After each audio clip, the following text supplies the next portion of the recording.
Hey everybody, welcome to another monthly installment of, what am I going to call this? I don't know, Randy's Motorcycling and Fireside Chat. Yeah, I really don't have that figured out yet. So, if you happen to notice, I have a lamp error on my dash this morning. My bright light is on. I lost my low beam. My low beam is what controls that activates the relay that turns on the GPS. So let me close this just in case it's getting a little bit noisy. So need to stop off at the auto parts store, get a new headlight, stick that in. We'll be all set to go. Going to head back up to the rim today. Probably go through a town that for some reason, I have no idea why I like this town as much as I do, but maybe just the area, whatever it is. I'm going to go through Globe and then take the Globe Young, which I'll say highway. Technically, it's an Arizona highway. It's a dirt road to get up to the Mogollon Rim. So it'll be a fun ride. We'll get a little bit of camping in. So glad you're along for the ride. Hope you enjoy. Got us a little light bulb. Okay, let's get this thing installed. Oh, you've got to be kidding me. Oh, you filthy such and such. All right. Well, let's see how durable it is. All right. So that bulb was good. Well, I think I've made an executive decision. I don't feel like screwing with it anymore. I'm not all that concerned because I've got my lights, headlights, taillights, flashers. So, even have auxiliary lights. Going without the GPS, don't really care. Know where I'm going. So, maybe I'll look at it when I get up to the campsite. But it's getting warm down here. I'm kind of done standing in this parking lot. So, let's get things wrapped up and let's move on. Happy to be on the road. It's up to 90 degrees.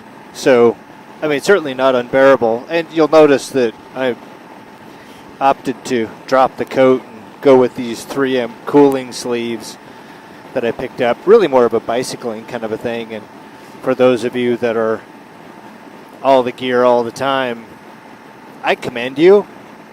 You are a better person than I am. When it's, north of 90, about 90, 95, that's when I drop the coat. I just can't do it at that point. So, anyways, cooling off, getting some air over the gills, headed east. There's the Superstitions.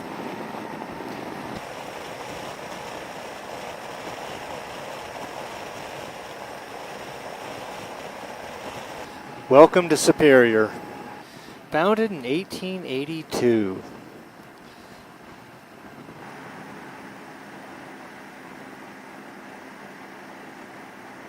Welcome to Miami. We've done hit a traffic jam in Miami. Isn't that interesting?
These blind corners make me a little nervous because there's some big rigs coming up here, right?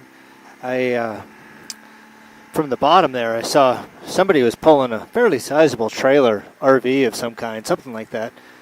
And what's going up is probably coming down. I'd sure hate to come around the corner and find that I don't have any road for my direction. So we'll take it a little bit easier. As loaded as I am, this bike, although nimble, doesn't get out of the way too quickly. So, and speaking of how much I'm loaded up, I do travel heavy.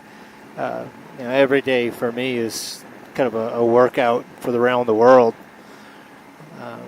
So I'm always, just maxed out and getting comfortable with different stuff, trying different camping equipment and things like that. Granted, I pack a little bit differently for camping near the house as opposed to, what I'll be doing when I'm riding intercontinental. So there are some differences, but still the amount of weight that I'm carrying is probably fairly close. So, and sure enough, just as I was speaking of it, what do we got, a horse trailer? So, yep. Probably need a little bit of room for one of those. It's cooling off already, down to 86. So yeah, I pack real heavy most all the time, and I'm not even necessarily two up. Obviously, if I'm two up, it's that much more gear and another person. Fortunately, my other person is fairly small, so that makes it easy. I love these plateaus out here. Isn't that cool?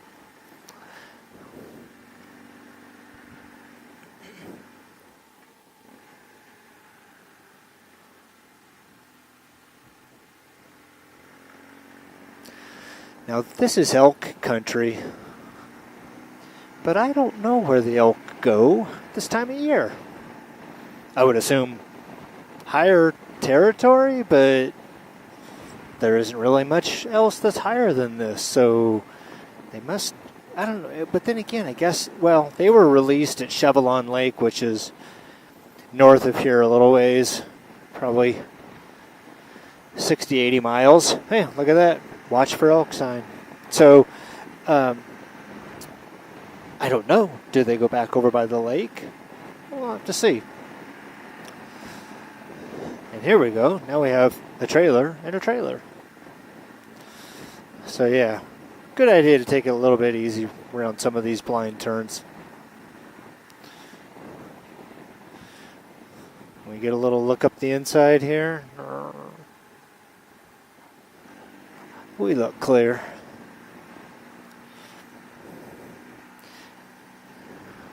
Still on 288 here at Parker Creek, apparently. Isn't it gorgeous?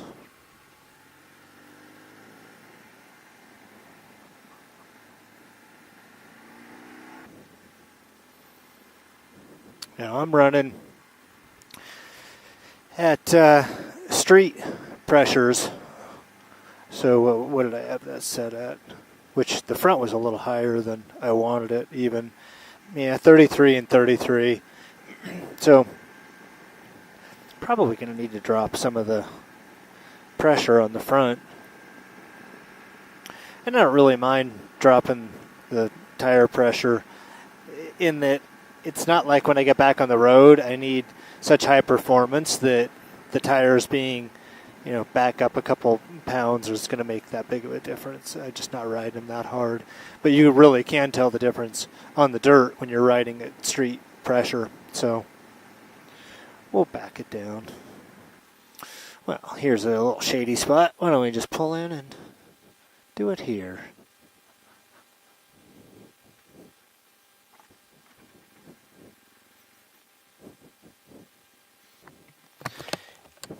All right. Let's drop a little bit of air pressure.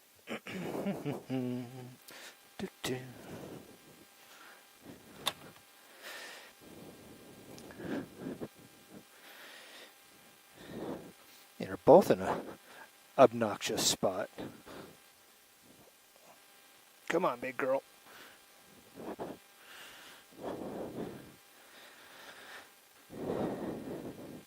That's a little better.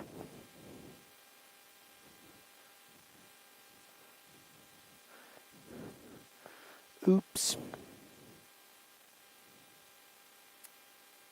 And if you're wondering about this USB cable, it's to charge my Sena, because I'm running such long times on it that I'm just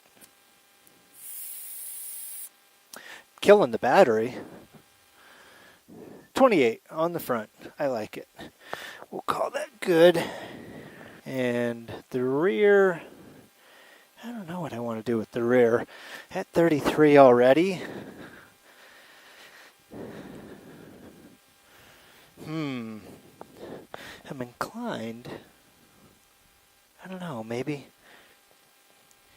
30? I mean, again, I don't want to go too far down.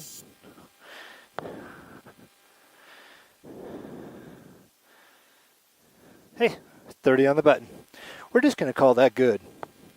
Although I think that might throw the rear into a warning. So it will be flashing at me the entire time. Yep, sure enough. So, well, we'll just keep that dash lit up, I guess, between the... Oh. All right, I guess it stabilized. Maybe it's not as... I don't remember what the settings are for the tire pressures. I know that the front, I think, at 25. I was going to say, no, I think.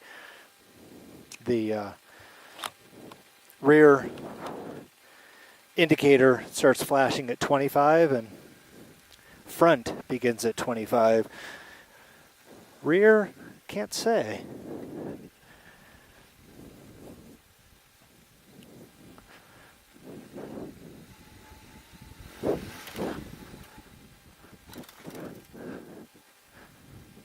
Oh, and I put, somebody got past me.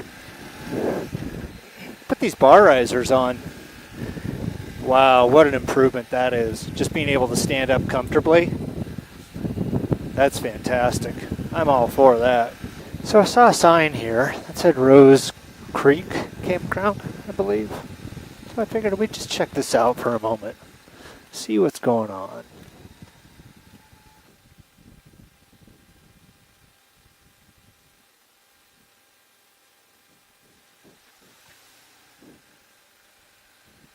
Nice that there's water right there. It's pretty awesome.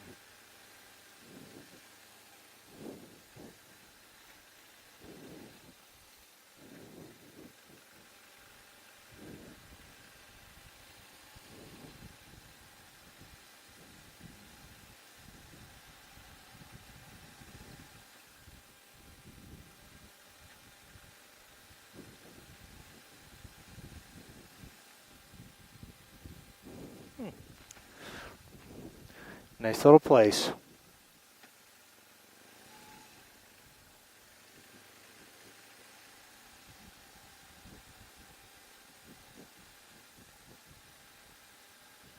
I think I'd rather, boy, it's a bummer. I love having the water so close, but I also like not having people as close by.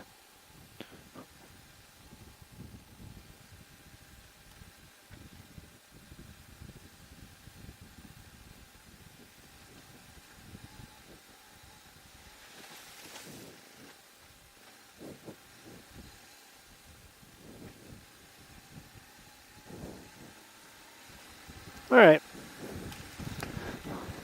back on the road.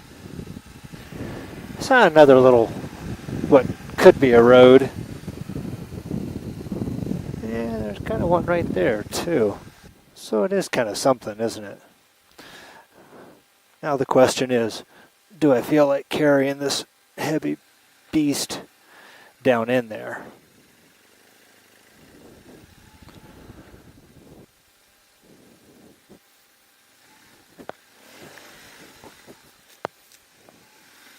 Good job, big girl.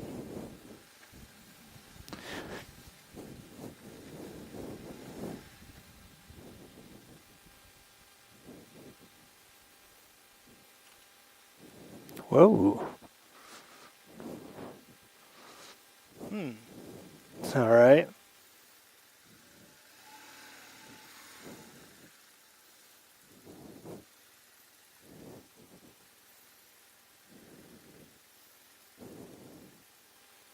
Oh, I see somebody's house is down there. Well, we're not going to bug them.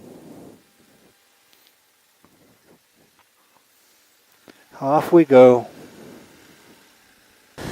Okay. On to Young again.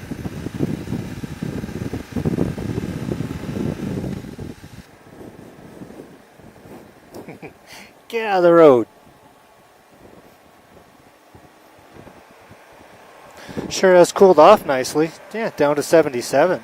With these cooling sleeves, it's actually almost a little bit cool. Oh, and they're at like SPF 50, so that helps too, right?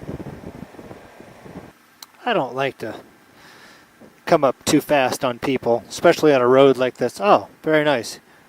He recognized that we were there. Appreciate that, partner. Very, very, very much. Not only was he paying attention and waving us through. That's awesome. But so what I was saying is I don't like to come up too fast on people on roads like this because they're usually they're looking at the scenery, just in general, not paying attention to what's coming up behind them. So, especially with the dirt on the rear window and things like that, it can be more challenging. Now, I do have a lot of lights on the front of this bike, but that doesn't make any difference. I mean, chief complaint from a lot of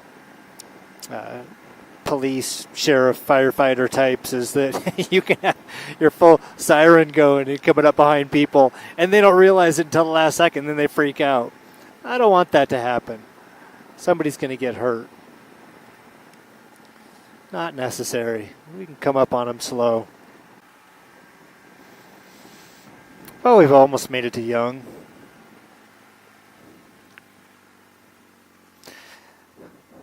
I see a couple of tire tracks every once in a while where you can tell they've been fishtailing, probably intentionally. I mean, I gather by the indication of the acceleration from the tires spinning out. Probably on a side-by-side or something, who knows. Which, I don't blame them. I do probably the exact same thing, but sure makes me nervous coming around the other direction, not knowing if that's what's coming at me. Buddy of mine, motorcycle buddy of mine, fellow rider named Mike, made a comment to me the other day via text message after having watched one of my videos where I was talking about, just the fear of making a mistake. And, it's not even necessarily like that I fear not being perfect. It's such a subtle difference, and I don't know that I would be able to find the words to describe it properly, but I very much want to be perfect. That I'll admit, that would be great. In my internal voice, oh man, absolutely. I beat myself up. I destroy myself. My self-talk it's improving. It's getting much better than it was. It's getting more gentle, I mean to say. I'm not getting better at beating myself up.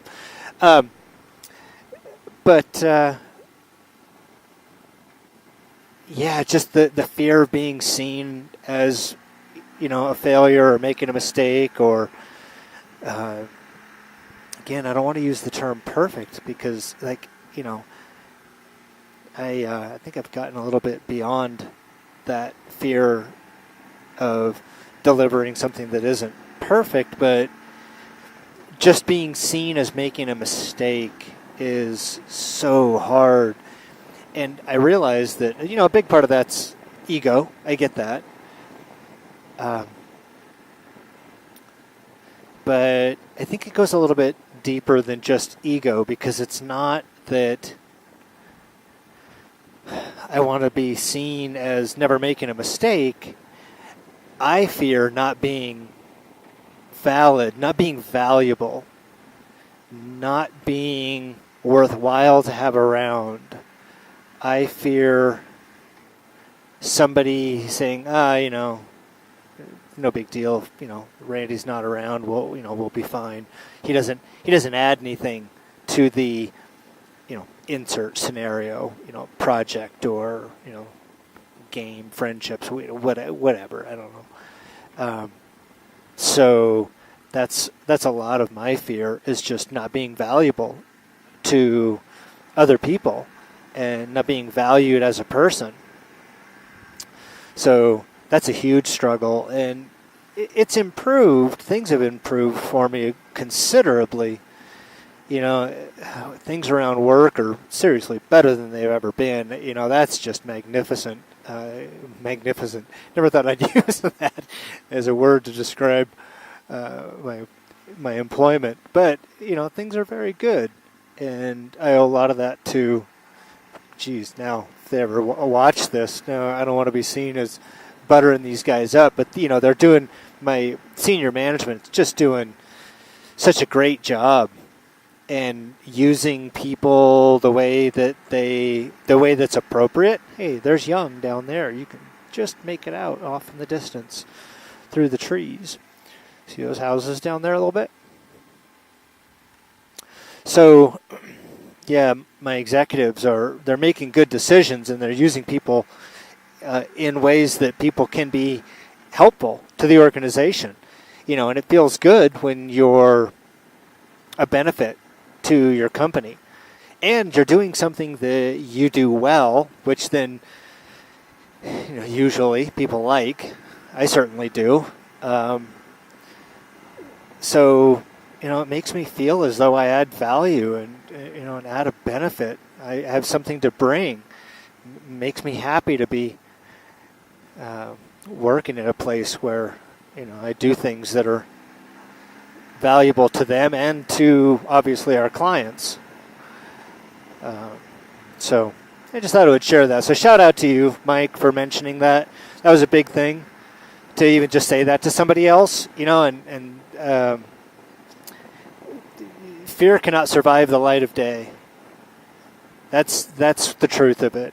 When we say these things out loud to other people, I realize, I'm just talking in my helmet while I'm riding down a Arizona highway. But saying this out loud, knowing full well that any number of people might watch it, hear me say that, there's no fear in that for me anymore. I've gotten through that. That was a big step for me. And just so many people in my past who I owe such a debt of gratitude. They have been so good to me in giving me the time and space to learn these things on my terms and on my time, because that's the other key is, it's so hard to watch somebody. I've got a relative that he's learning every lesson the hard way, every single one of them, and you want to just step in and fix it, but that's actually enabling the bad behavior. That's making things harder on him in the future. He's not learning anything, and he's not learning how to ask for help. So,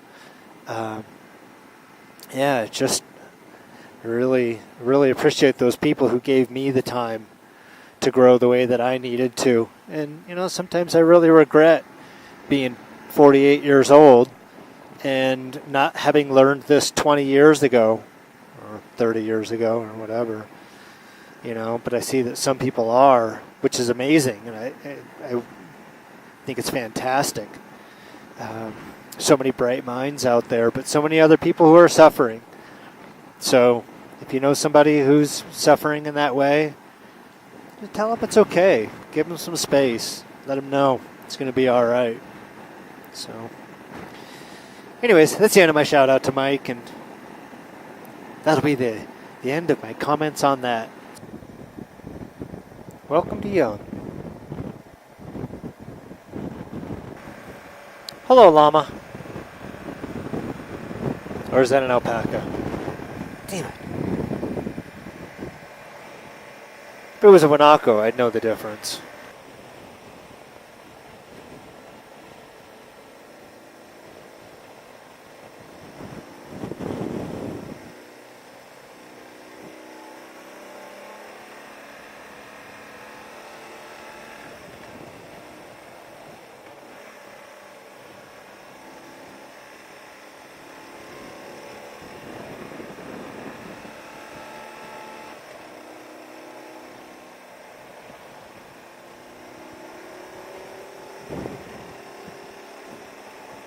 So, I don't know if I can get this in the shot or not. Memory card on my Senna is full, and I didn't bring an extra memory card other than the one that's in the camera that I'm using right now to record this. So I have a lot of space, probably 50 gigs, 40 gig free on my phone, between my phone and the memory card that's in that. So I'm going to see if I can pull, rather, I already did, pull the memory card out of the Senna, then put it in my phone, transfer a bunch of files over there, and that'll at least get me to the campsite for tonight. And then I'll transfer a few more while I'm at the campsite, just sitting around enjoying the fire tonight. So this is roadside fun. So let's take a look around. Yeah, we're just in beautiful Tonto National Forest, I believe. So still on 288, the Globe Young Highway, but I'm north of Young now. So, and a little roadside technical work. So we'll see how it goes. Alright, so it looks like I hadn't formatted the disc, although I thought I did. But anyways, I didn't format the disc in the Senna before I left, so looks like I've got plenty of space. All the other recordings that are on there aren't important, but what really came in handy, hopefully we can get the lighting right here, was the little metal key ring that goes to my Swiss Army knife.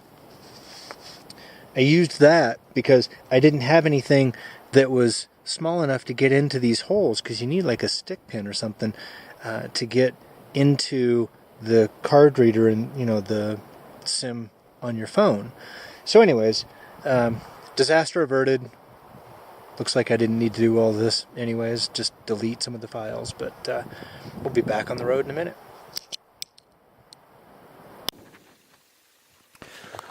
Alright, so we have opened up some space on this memory card that's in the Senna, and get a little bit of music going here. So we can continue on to the campsite. It's getting a little bit cool now, getting later in the day. What are we looking at here? 75 degrees, 320. Yeah, I like to usually be there right about now, so I've got another 20 miles to go at least. Oh, you big bike, you. So, need to get on the road, but we have the ability to record again. So we'll just get trucking. Alright. I think my plan was to get to the campsite, and then I'll transfer over some of the files off the SD card that's in the Senna over to my phone, because at least that will that can just occupy itself while I'm setting up the what do we have going on here?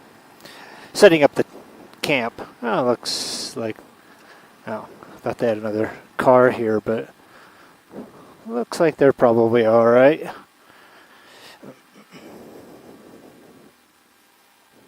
You good? Good. All right.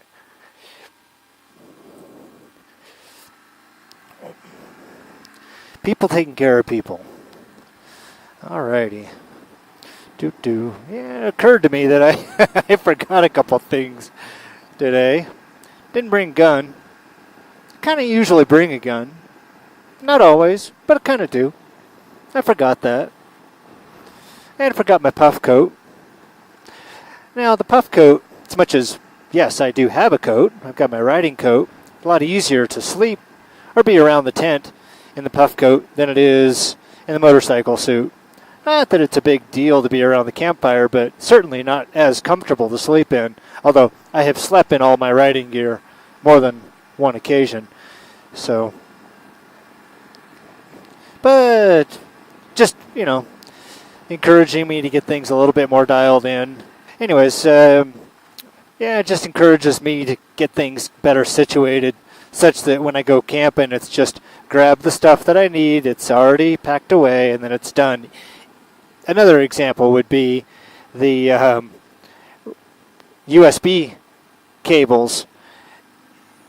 I have a bag of batteries and USB cables, always stays on the bike. Well, it doesn't always stay on the bike.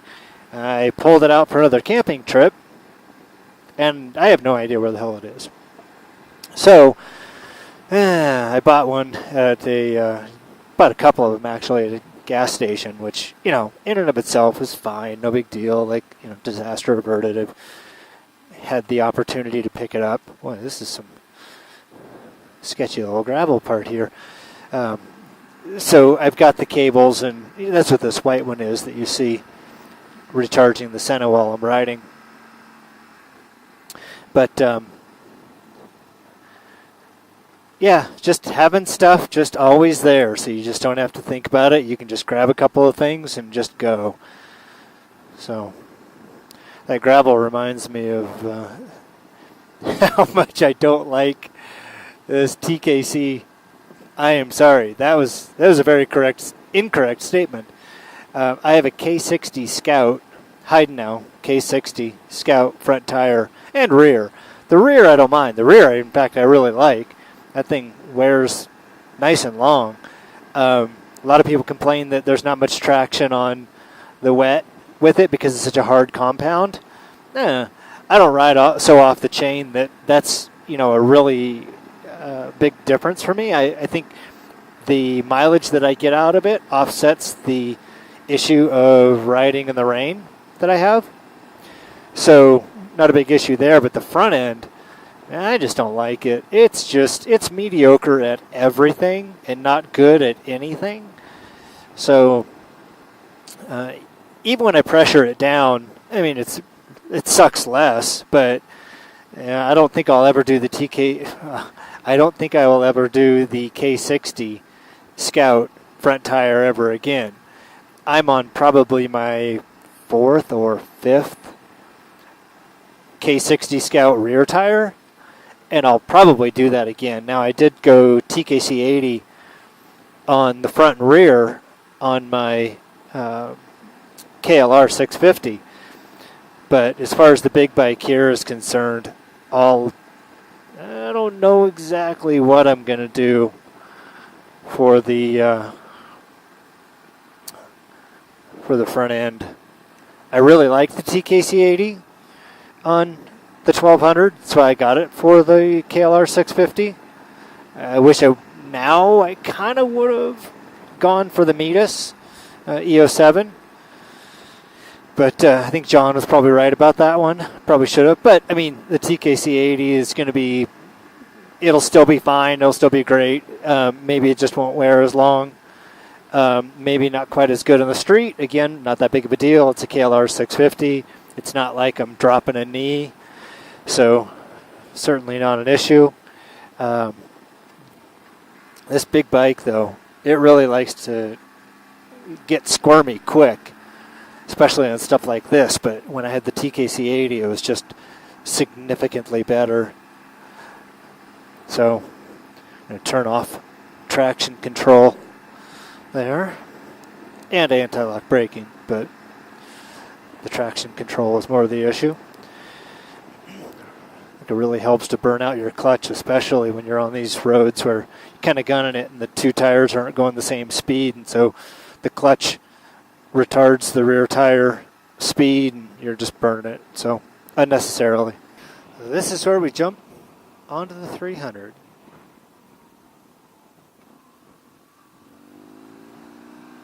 Well, shit. They got my fucking firewood. Alright. Well, that sucks, because that means I need to come up with some firewood now. And it's late. Got a couple hours, I guess. Well, I see fresh tire tracks, but who knows?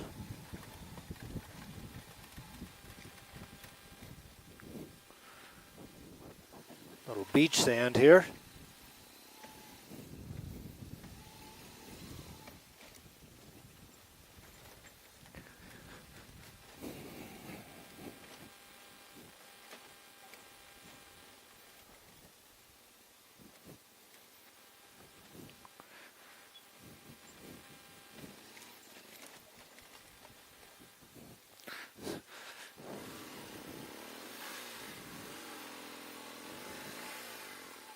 Whoa.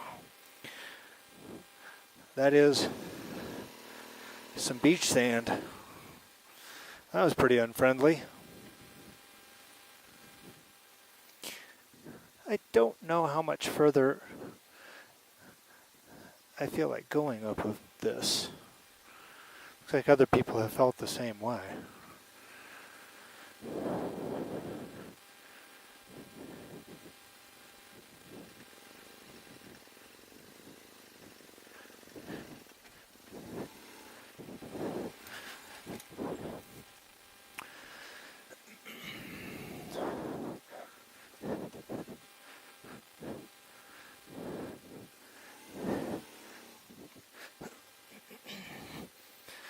Worked like a charm. Burning that clutch though. So what's the uphill approach on this? Probably still want to hang to the right, huh? Or actually, coming around to the left might be a little better. Only one way to find out.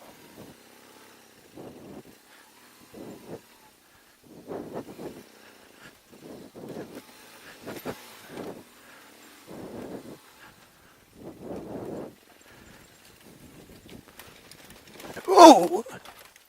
All right. Well, let's get her shut down. Landed it right though, didn't I? Not too much damage, it doesn't look like. Get that rock from out from underneath the front end.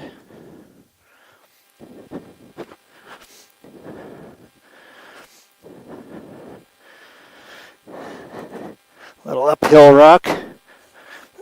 Get out of the way, you guys. You're not helpful.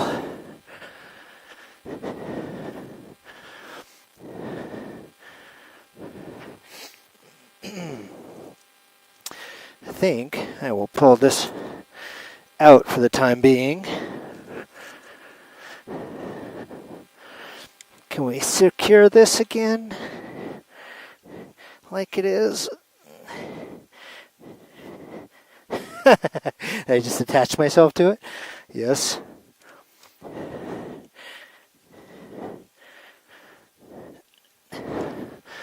Okay. All right, sweetheart.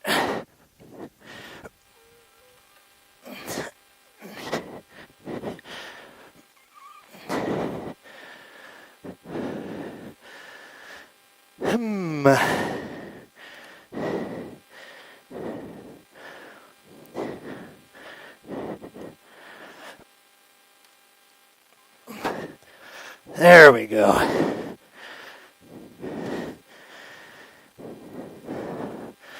Shit, piece of cake.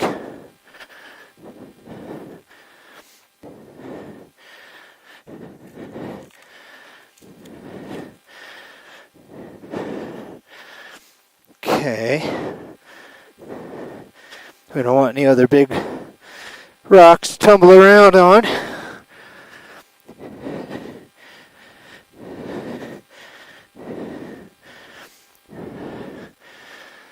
We're still going to have to make a bit of a right to get out of here.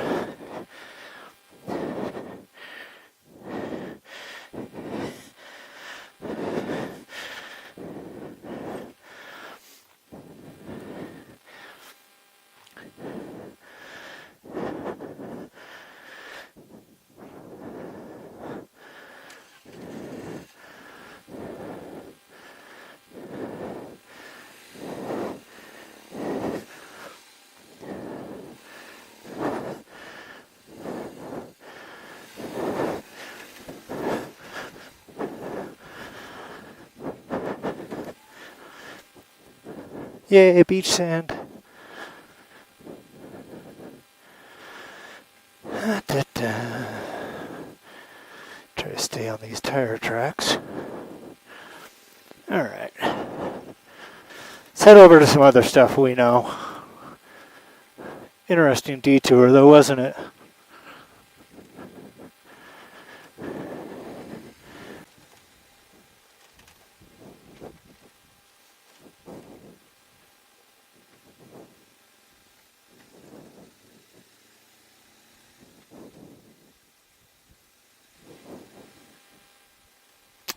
Alright, looks like we're in good shape here.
Alright, so one of the key pieces that I have realized is important in setting up this wood-burning stove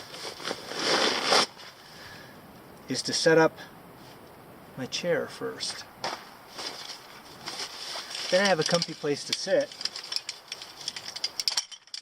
while I'm putting my stove together. There's these little flies that are buzzing around and in my face, and it's pretty it's pretty annoying. So let's do our best to just avoid those guys. They were really bad when I got here. They're actually not as bad as they were, so I think they're eating the dead bugs off my motorcycle. Okay, chair.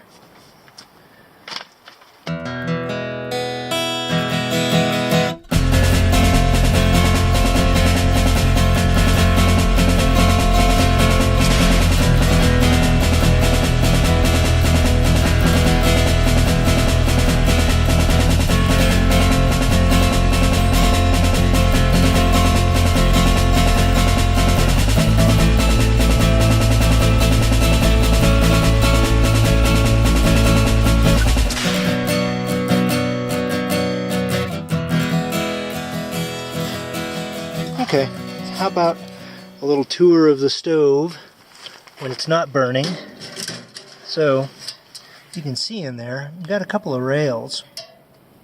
And I thought, since there aren't any type of grates or anything in this stove, that it would benefit if there was a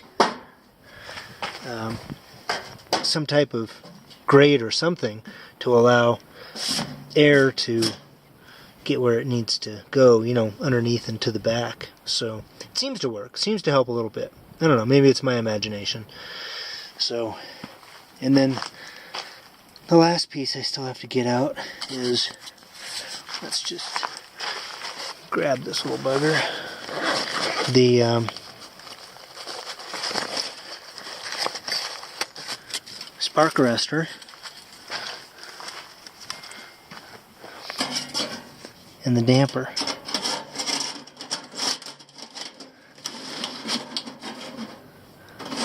Go like that. I'll leave that there. All right, very good. Well, now it's time to go wrestle up some firewood. So, I'd be lying if I said this was my favorite part. I don't mind it, but I don't love it.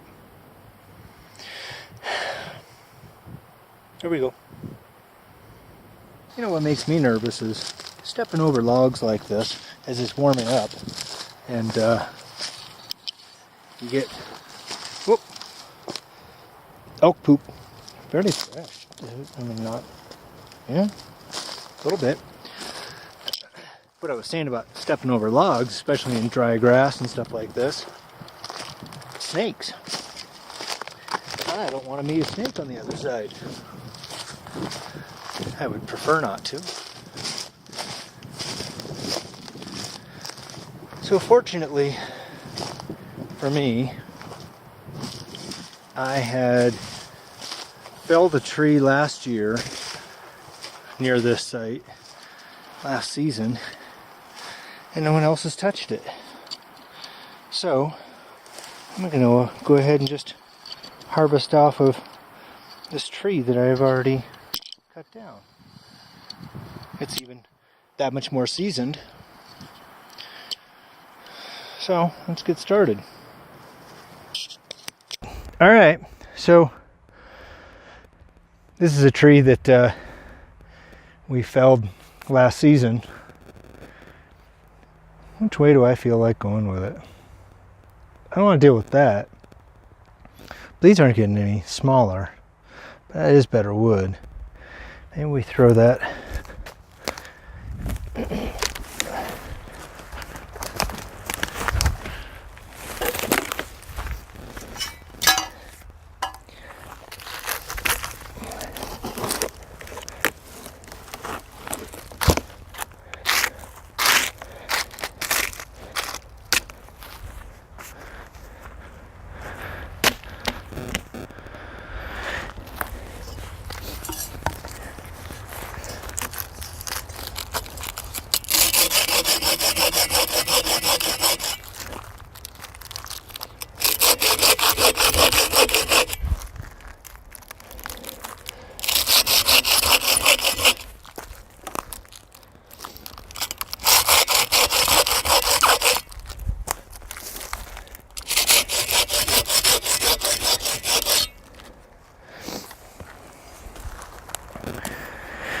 Alright, we'll see how far we get with that actually.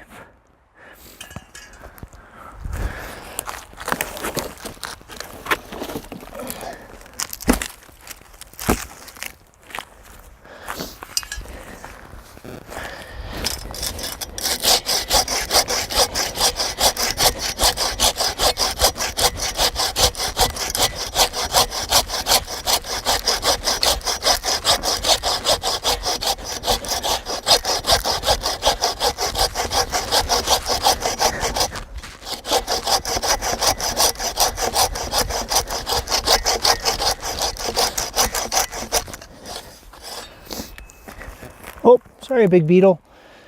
There you go, buddy. Beetle fell out. He's hiding, heading for cover there.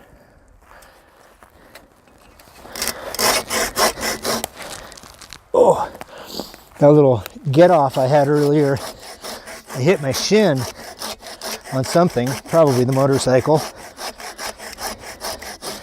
It's right on the front, so it makes for bracing this log a little bit more challenging.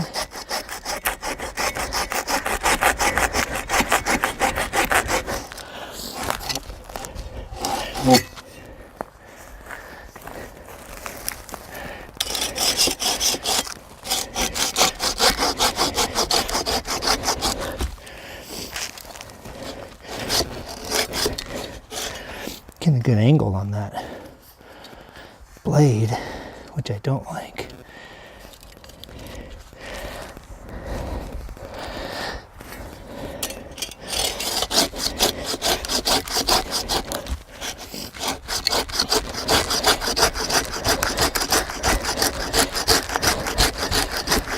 Man, this smells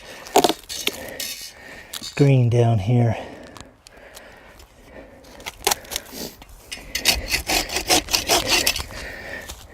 I think it's wet from laying down.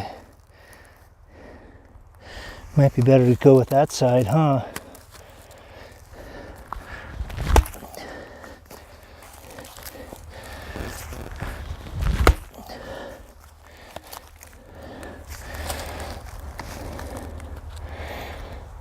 Yeah, I don't think so. That's gonna have to season a bit more, so that means we're tearing into this guy over here.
Gonna need more wood.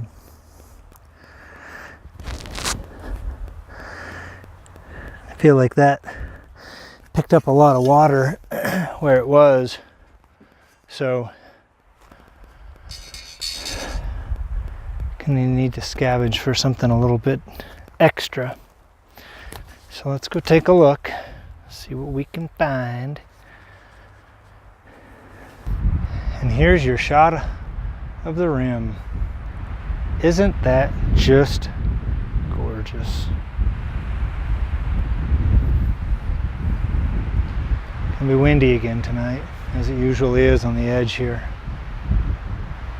It's all right though. Beautiful. It occurred to me while I was carrying this wood, all I've had to eat today was that apple. I was working on the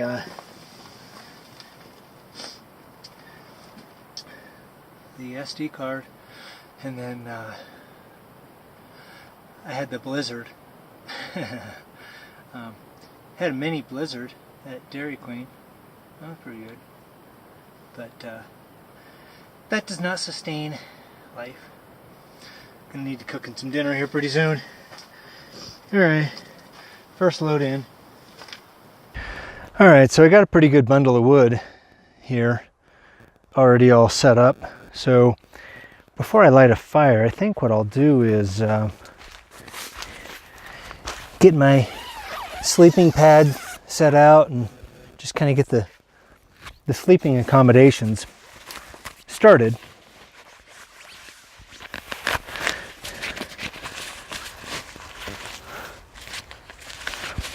If I can get this out. Come on, little buddy. You can do it. Nice.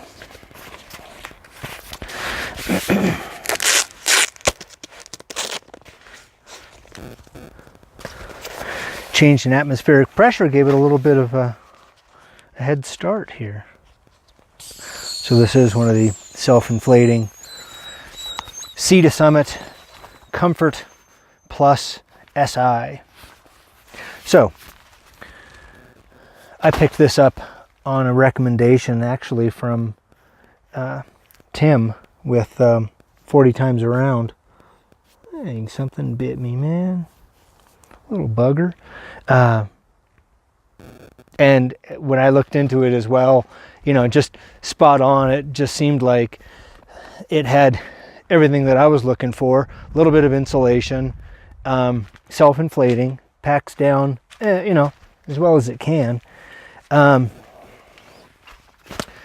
So, and I like Sea to Summit stuff.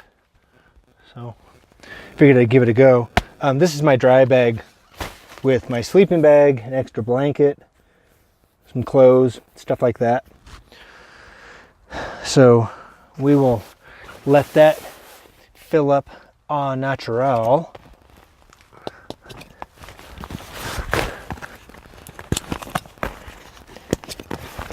I got this dry bag off of Aerostitch. I mean, it's a Ortlieb. It's the medium size Ortlieb Rack Pack 24. So it's been a great bag. It traveled South America with me. That was basically, I gave my former wife 2 of these and said, you can bring everything that you can fit inside of that, but you have no more space than this, because we were traveling on the motorcycle. She did it. It worked out really well. But I mean, you know, through rain, sleet, snow, painfully hot temperatures, it all worked. It worked great. The sleeping bag, however, it's a Marmot Trestle 15. I think it'll sustain life to about, supposedly, to about,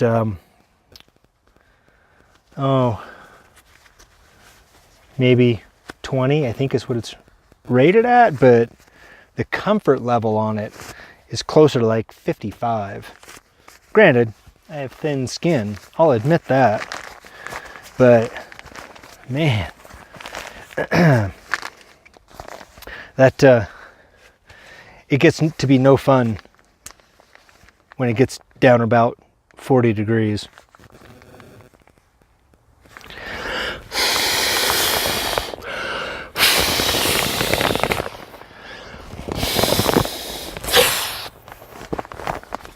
About right. And top kit, bag, all the bags go in the bag. That way we don't lose stuff. All right, well, we'll get this stuff off of the pad so it can fill up more easily.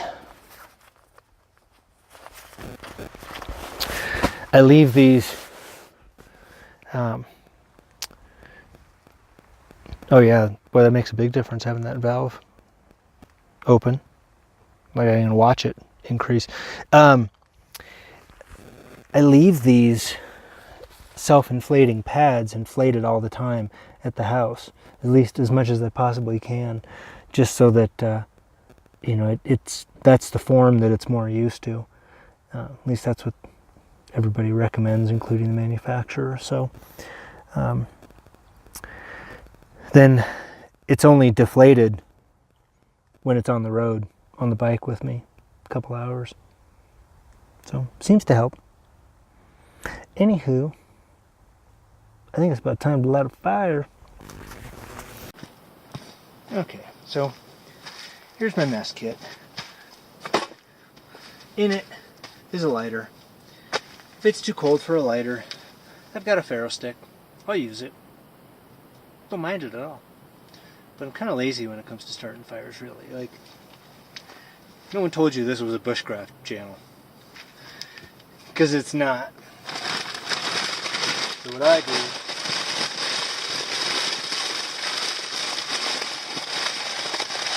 is I save up bags from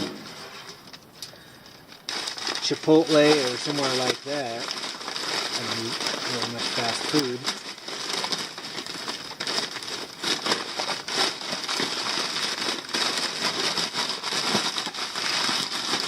So Chipotle is kind of it.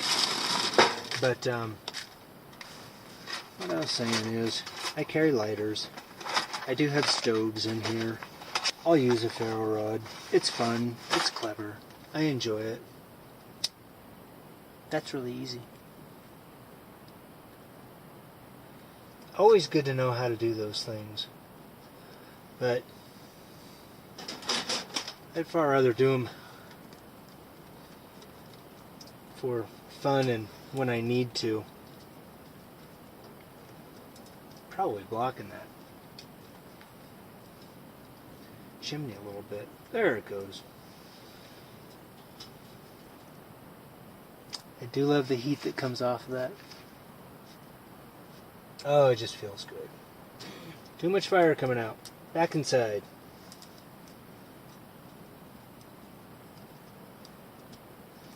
Alright. Time to get a little bit of water in a pot. Get it on the stove, let it heat up. Have a little tea. I guess I could show you my kit that I'm using. This is also a GSI Outdoors kit that I took to South America. Burned the lid a little bit, and a little explosion that took place in somewhere in Mexico. I don't even remember the name of the town now. But let me get some water and get this on the stove. Okay, fire's going. The water is on the fire. Yeah, we're doing all right.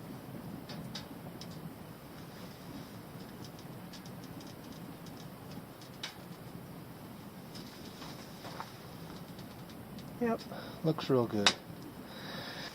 And I'm going to take a walk and get another bag ready for the morning. So when I would choose to fire up the stove in the morning, the bag's all ready to go. Be cooking dinner in a little bit. It's going to be good. You're going to want to hang out for that. You're going to like that. Alright, see you in a bit. One thing I wanted to show you was how I transferred all of my perishable goods on the bike when I'm camping. So this Oscar cooler, I had to take the handles off of it. I can't pull it out because it's holding a couple other things. So there's actually, if you can see in there fairly well, I got some dry goods back here that are just cool. And I guess it's time to put on the hat anyways. Go Yotes. So, but, you know, here's my steak and eggs, and I've got some sausage for the morning, and that wasn't aimed very well, was it? But yeah, pretty handy little cooler. And it just fits perfectly in here, such that when I get home tomorrow, this top seal's tight enough, and it kind of creates a insulated barrier being inside of there. But there will be ice still, easily, plenty of ice still tomorrow afternoon. And I mean, I was hitting mid-high 90s on the way out here, and we'll hit 100 degrees probably on the way home tomorrow.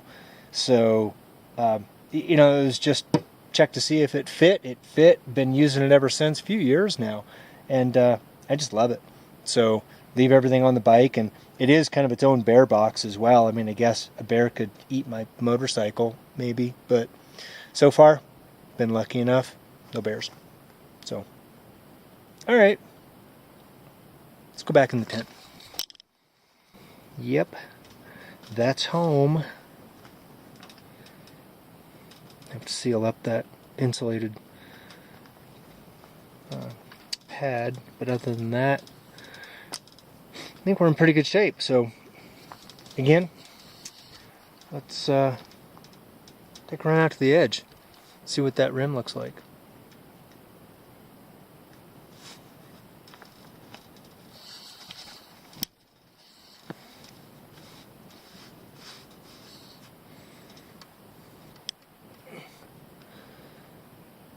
Was my hat flipped up the whole time? I probably look like a dork. Alright, well, last I checked, well, I was going to say there's no one around to see, but I'm recording this, so by virtue of that, y'all could see. Alright, no do-overs. Let's go out to the rim. Isn't that just beautiful? I don't know how well you're going to be able to see down in this. Well, I shouldn't say ravine. Yes, it is kind of a ravine, but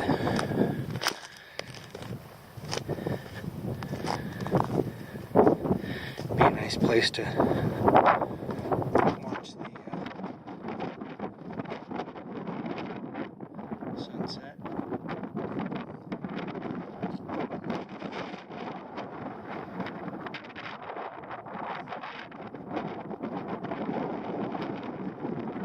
It's light enough to see down in there. It's a little windy.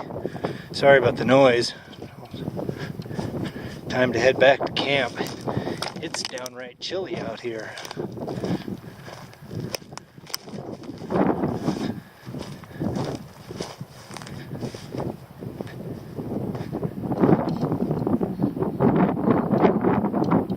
Boy, I hope the camera can pick this up, because it's beautiful.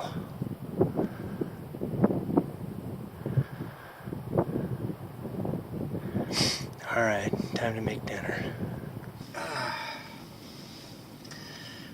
This worked out really good today.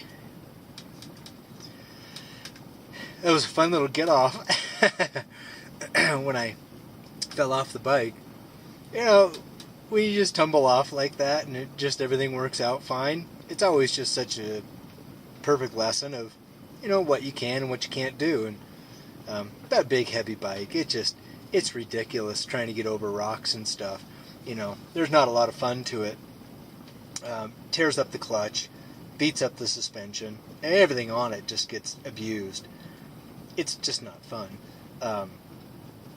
But, you know, a little bit of sand and a little bit of rocks, and got to feel it out a little bit. It was good. So, probably won't go down that road unless I'm in a four-wheel drive, because that was no fun. Oh, and I did bring a pannier in here as a table. You know, just works perfectly. So, obviously I brought the one that doesn't have any flammables in it, so that remains out on the bike. So, yeah, just kind of relaxing for a little bit. Not really ready to cook dinner. It's going to be cold tonight. You see, I got my stocking cap on. But yeah, it's going to be a little chilly this evening. Be interesting to see how well things work out, temperature-wise, comfort-wise. I may be up stoking the fire a couple times tonight. So we'll see. We'll do as good as we can.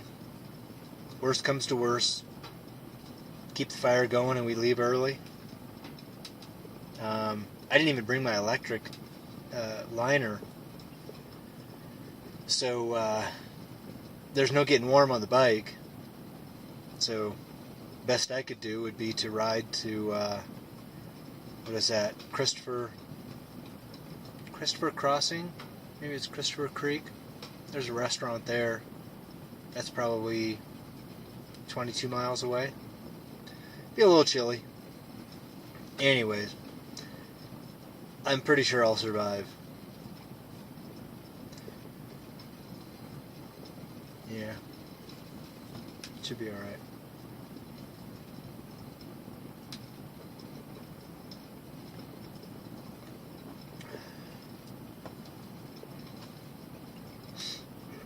Nice and peaceful out here tonight. The wind really died back as soon as the sun set.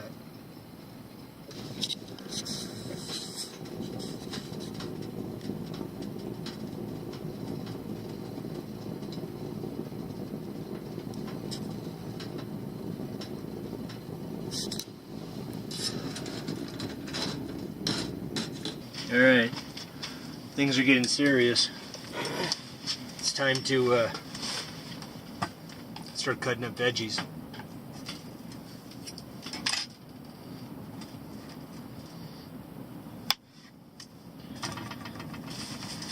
Little trash can. Pack it in, pack it out, kids.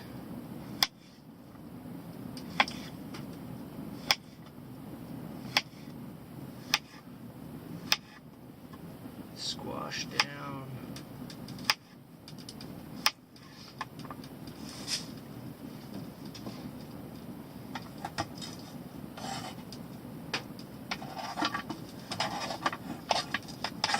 And a little bit of onion that I absconded with from the house.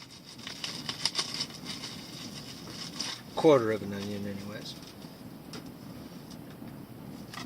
With some funky little spots in it.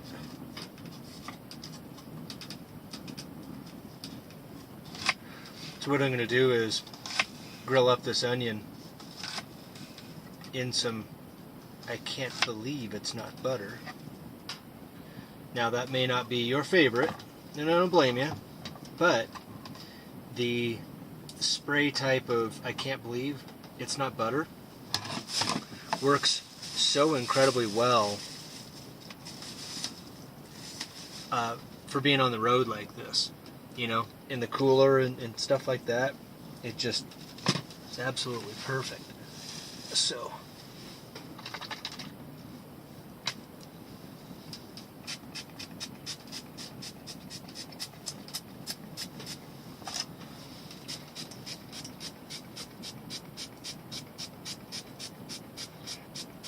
I guess I could have sprayed it, or rather just poured it in there, and that would have been easier, huh? Well, this way.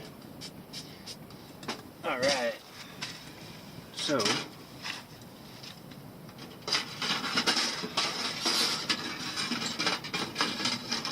probably should have used the fork.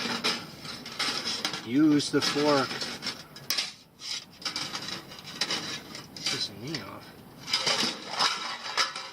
Oh, geez. Now it's probably cooled off enough. Now that I gave it a dirt bath. Yep, it's camping.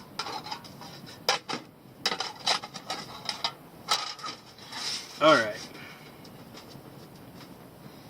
I'm going to let that cook for a bit. Brown up real good.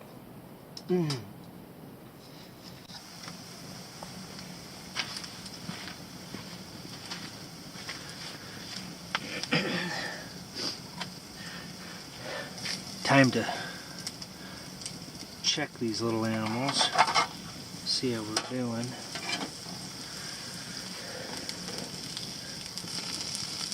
Yeah, we're getting there.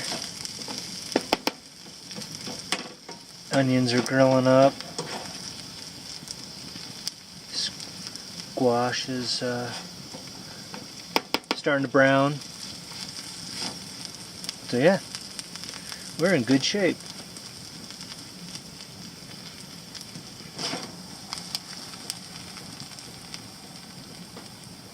Everybody's got space.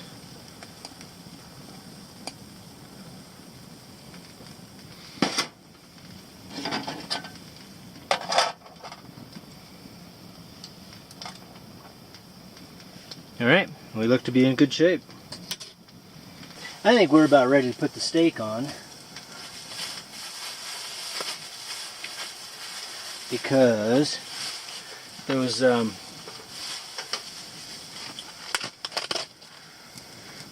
onions and squash are getting really close to being done. So, come back here.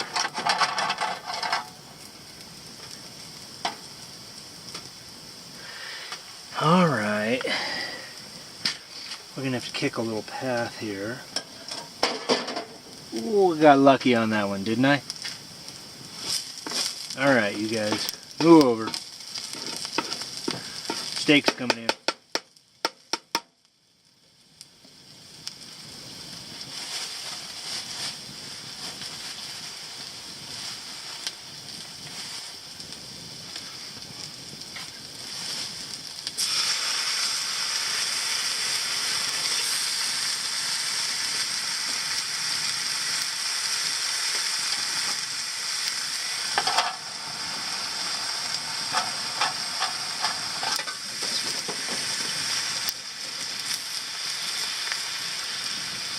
Why don't we actually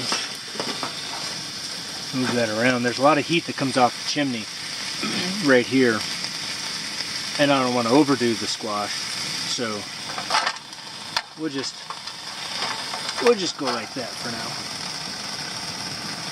All right. And the fire decided to kick up, so that's helpful.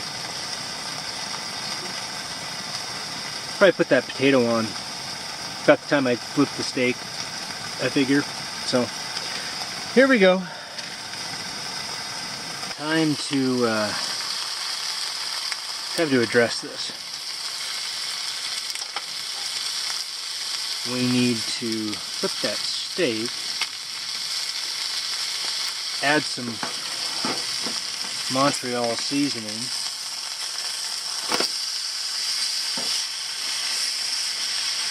and get that potato in there.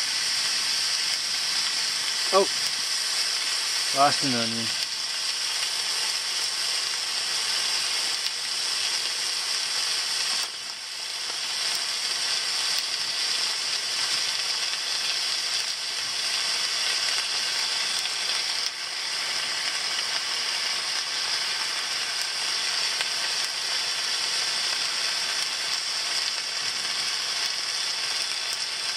Come on.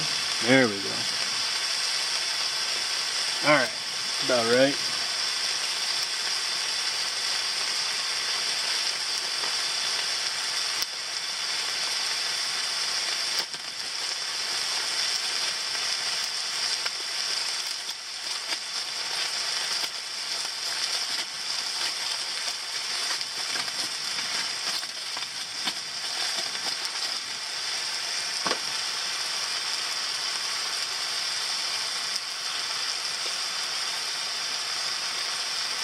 Not quite sure what that was.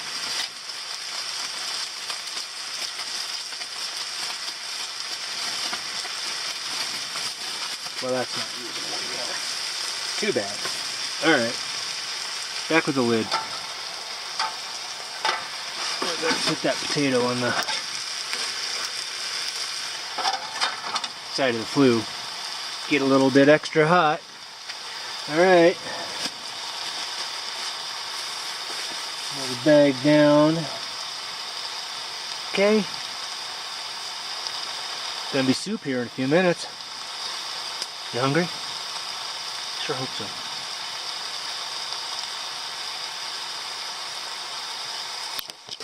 How are we looking here?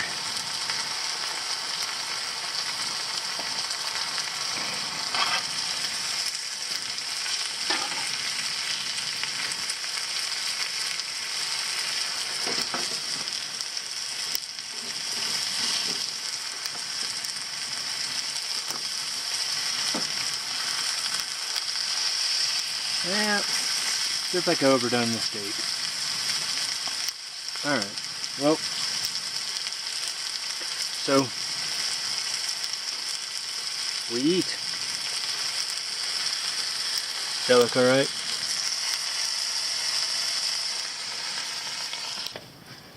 That fire is just cranking, which means it's super toasty in here. Now usually, I would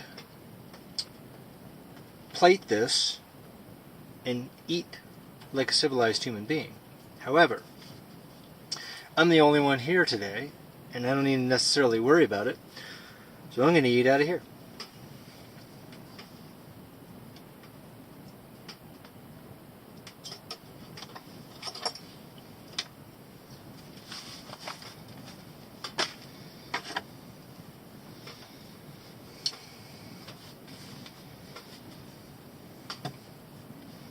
I forgot the salt and pepper. It's over there. Must get to with it without dropping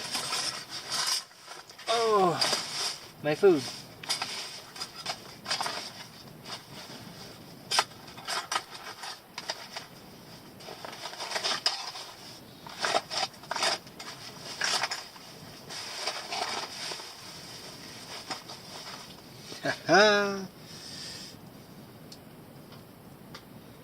Alright. I'm very pro pepper.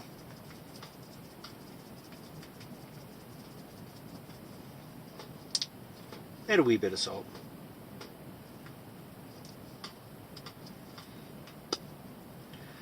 Well, don't do that.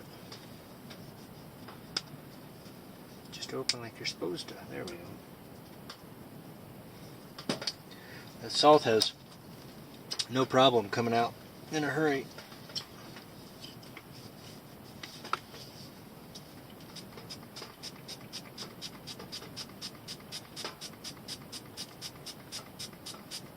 Yes, I like a lot of butter.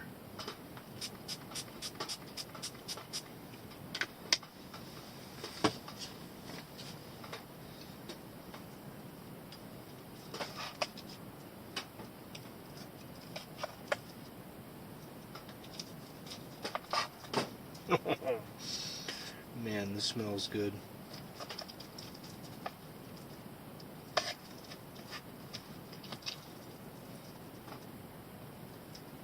Not as overdone as I thought. It's alright.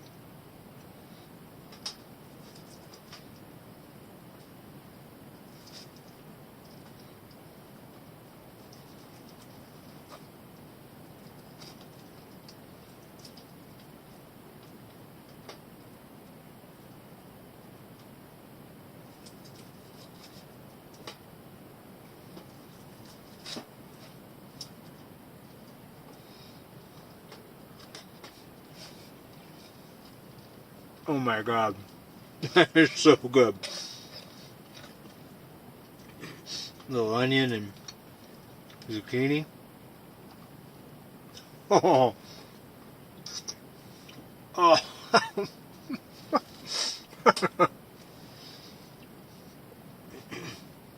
Yeah. That'll do the trick. That's pretty good.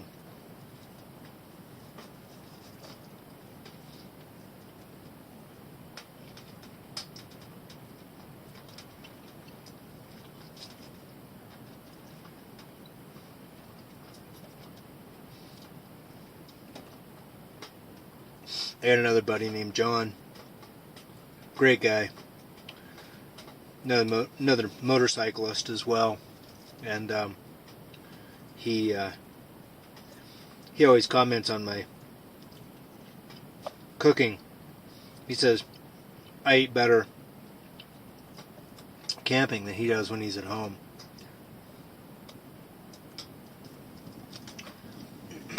Not as comfy leaning over like this to eat, though. Squishing my belly. Budgie.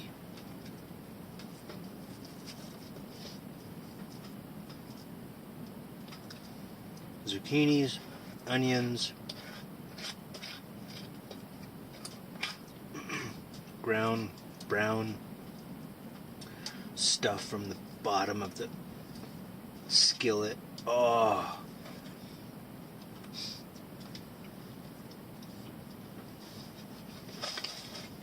So good.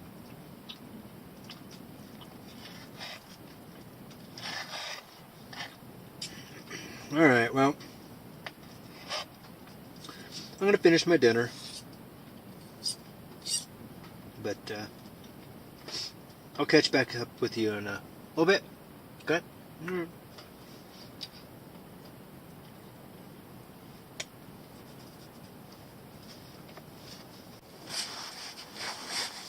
It might be hard to see from there, or maybe not. But I didn't really think much about my little get-off earlier until I went to take my socks off, and you can see my socks were up here. But the blood had coagulated into the sock, so it stuck a little, and that was kind of a surprise. So anyways, getting ready for bed, stove's all tucked in, got my teeth all brushed, my retainers in, because good orthodontia matters in the long run. So anyways, I'm going to get my long johns on and my long sleeve shirt and tuck in. I'll say goodnight before I head in though.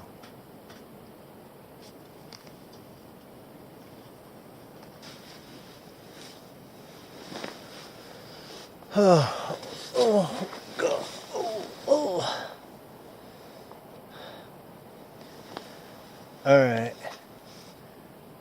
I don't know if you can even see me at this point.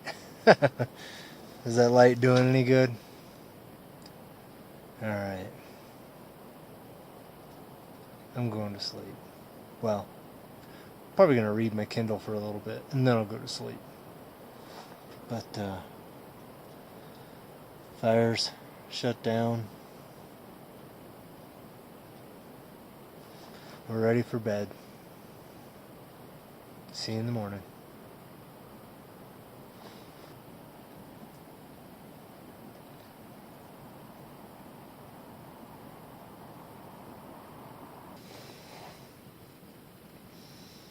Good morning.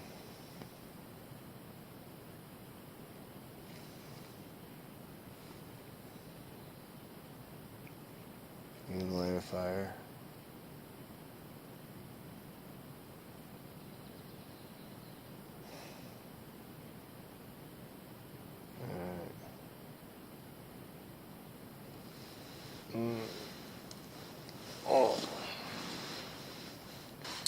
Oh yeah, we burned out real well last night.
Good morning, good morning. Oh yeah, look at that. Beautiful morning.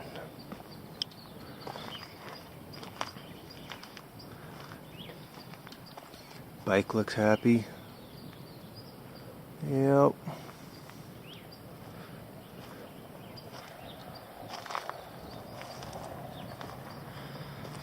Some more campers coming in. Nice day. Nice windless morning. Oh, yeah. There's that fire pit that I made, by the way. Worked out pretty good. Alright. Back in the tent. Oh, it's warming up so good in here already. So, it's 6:15. I was curious to know what the temperature is for right now. Try to gauge about where it was last night. So, It is dropping, it was dropping briskly, and it has ceased. So 40, looks like it's going to hang out about 40.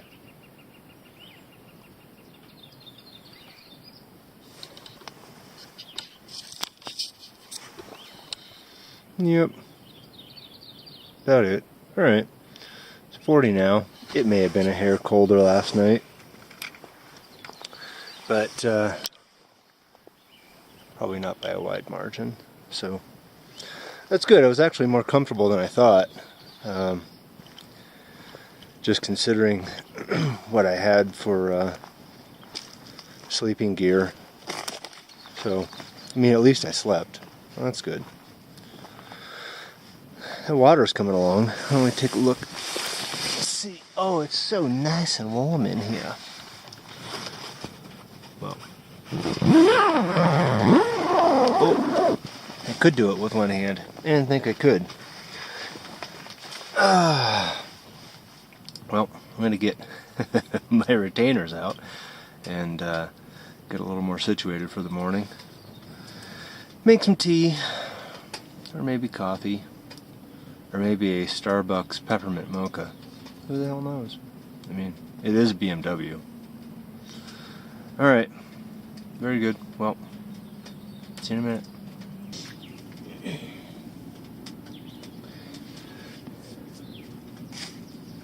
Fire's doing pretty good.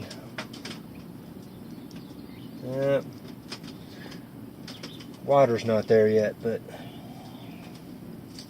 I'm going in the right direction.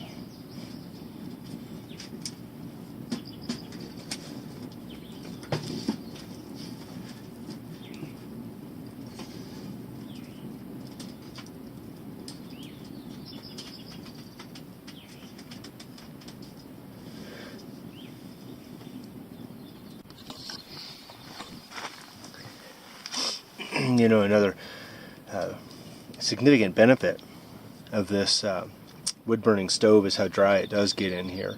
So I've laid out all my gear, turned the sleeping bag inside out, and just laid out everything as best I could. I'm not that particular, but yeah, with the dry heat coming off this stove, things dry out pretty quick, so just makes it that much easier to pack up and get out.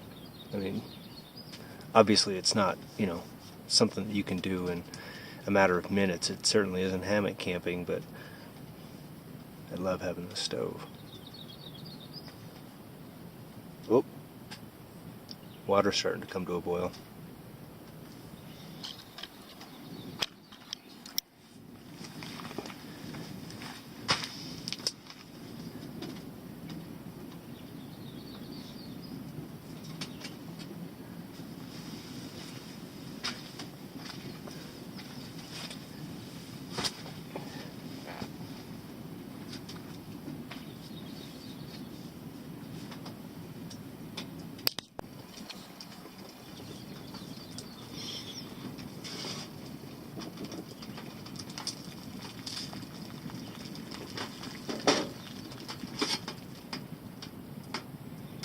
Careful.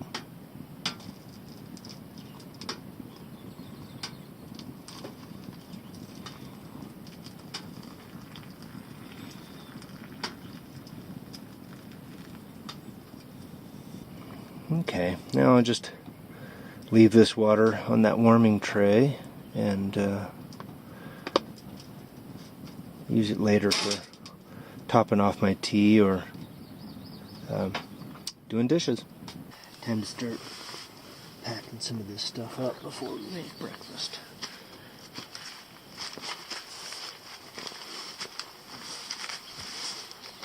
Shoes off in the tent.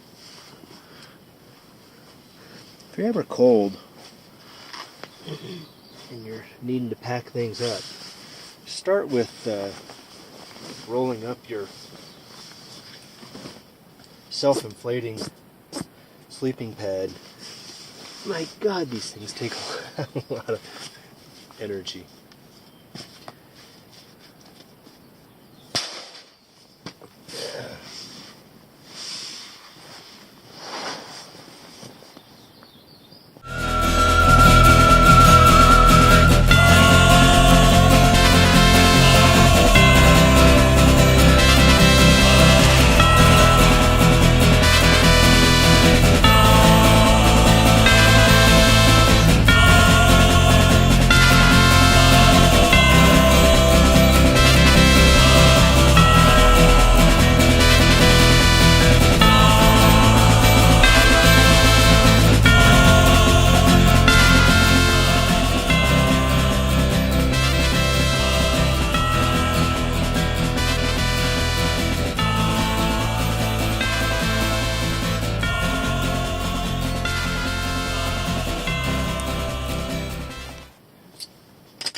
You may recall that I mentioned earlier, last night maybe, got some sausage, Jimmy Dean, for breakfast. So, start cooking that up first, and then move our way on to eggs, and warm up this bagel, get the smoked Gouda on it. That'll be breakfast.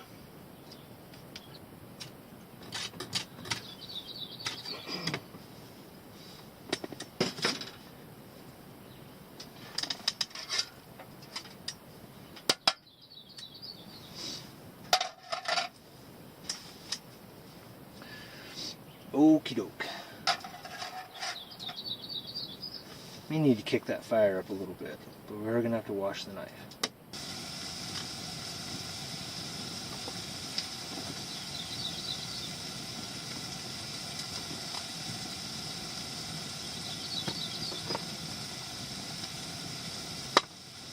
Hey, the eggs survived our crash yesterday.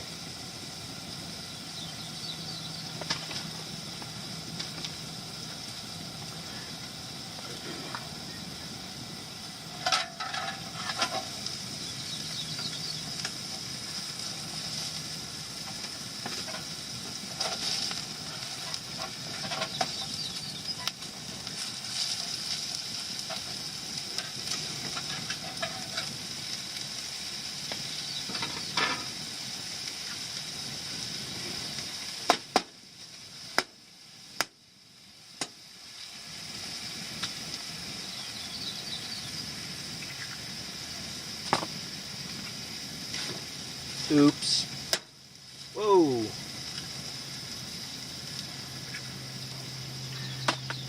Well. Yeah.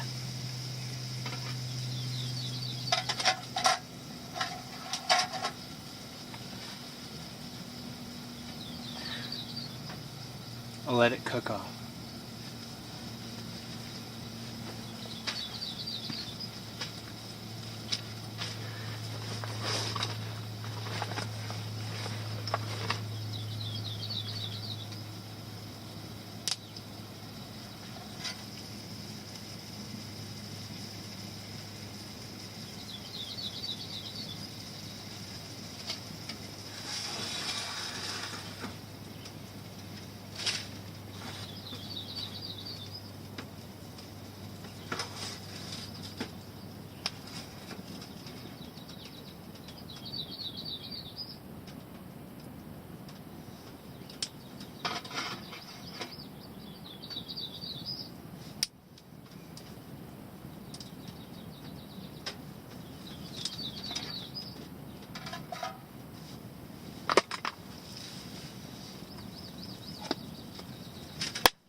In a few minutes here, well, you know what? I'm going to go ahead and get it cut right now. I was going to say in a few minutes here, we'll put the bagel on, but I bet this is all going to cook pretty quickly.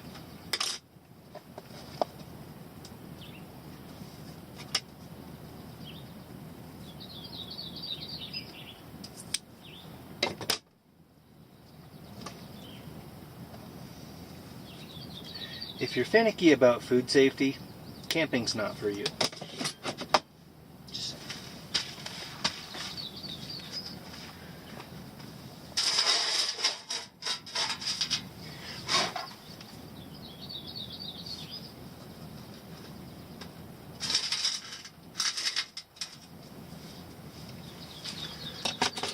so what I'm doing there is I've got the bagel pinched up against the stove with my water holding it, and that's how I toast.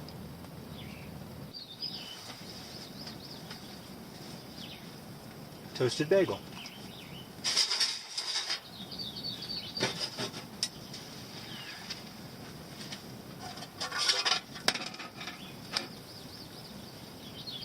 Is that looking okay? Looks alright? Yeah. I think I want this sausage just a little more done, but that's alright because I like my eggs more done too, so.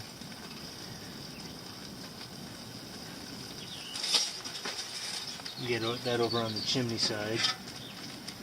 Yep, those yolks aren't quite done.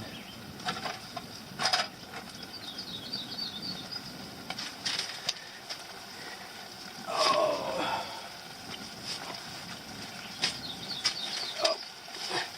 lost a wheel.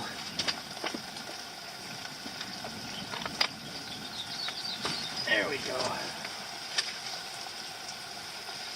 Again, I can't believe it's not butter for the win.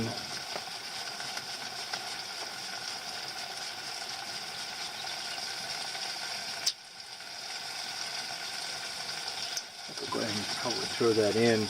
Those eggs are almost, I take my eggs over hard, just in case you were wondering. And for that, it takes a little longer to cook, obviously. So,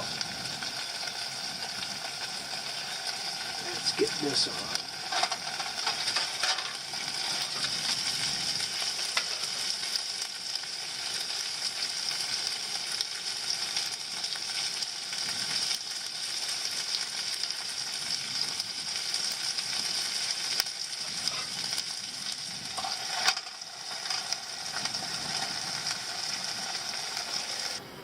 Well, there you go. Does that look like breakfast? Does to me.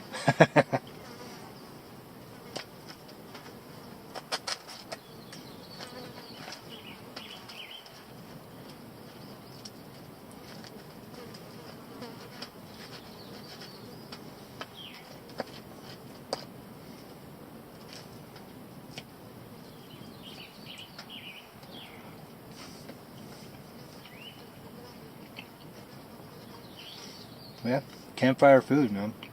It always tastes better. Just does. Hey, you probably noticed, by the way, that I opened this up. Now I have tons of flies, though. Maybe not the best plan. It was just too hot in here, though. Well, looks like they're all over the place anyways. Alright, well, the flies and I are going to have breakfast. Catch up with you in a bit.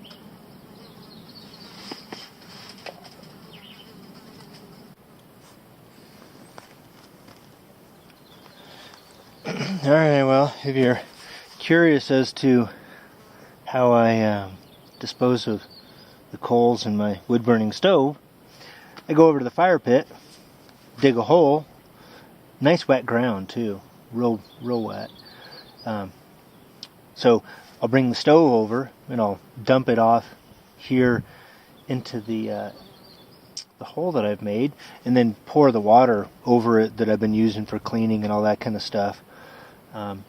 Douse out the ashes, and then cover it back up. So let's do it. Trick is, you just have to be very careful when carrying a hot stove.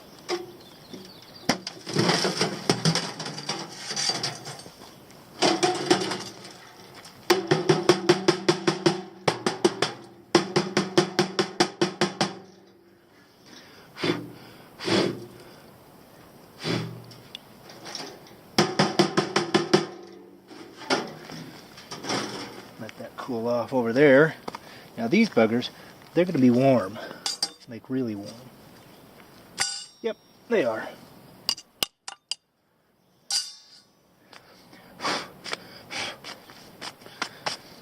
All right.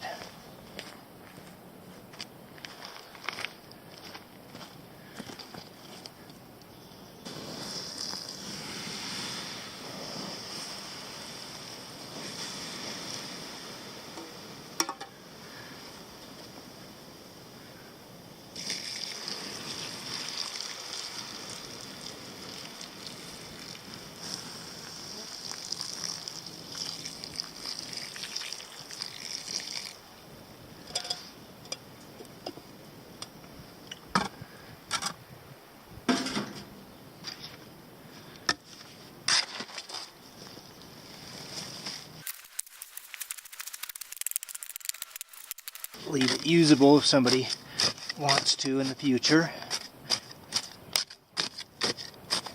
And there you go. Doused and buried.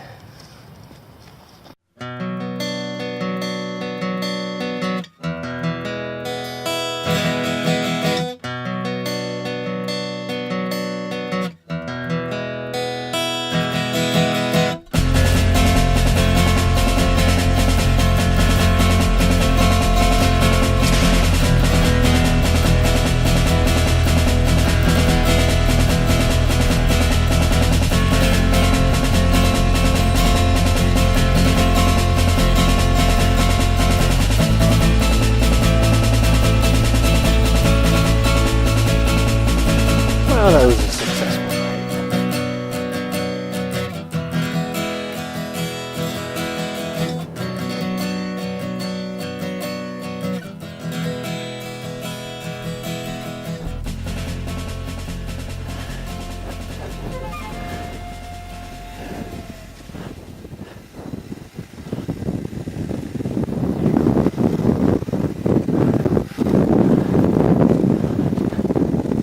Be interesting to see how many people we have on the exodus getting out of here. Not unusual that the road is pretty clogged with people. Of course, the dust makes it that much worse. I don't know, 9:50. I might be beating a few people out. I still see a lot of campsites set up. They're not breaking down quite yet. Which is fine by me.